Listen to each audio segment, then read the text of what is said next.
This morning, Russian terrorists attacked an apartment block in Pokrovsk, Donetsk region. At least 12 civilians were injured. According to preliminary information, the Russians fired missiles. A rescue operation is currently underway. The consequences are being clarified. The Russians attacked a hospital in Kherson and it had just started receiving patients.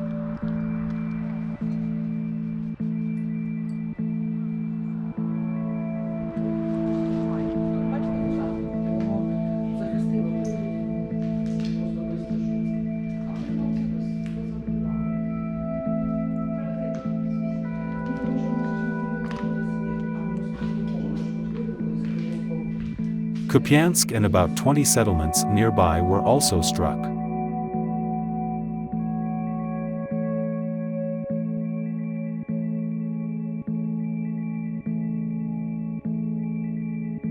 During the day, more than 75 strikes were launched on Zaporizhia region, destroying houses and outbuildings.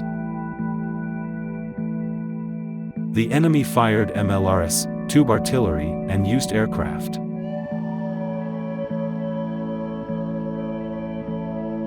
Avdiivka, Kamensky, Velika Novozalivka, Chasiv Yar, Liman settlements in Donetsk region daily come under aircraft, Grad and Smerch MLRS fire. Residents of these frontline towns do not live but survive.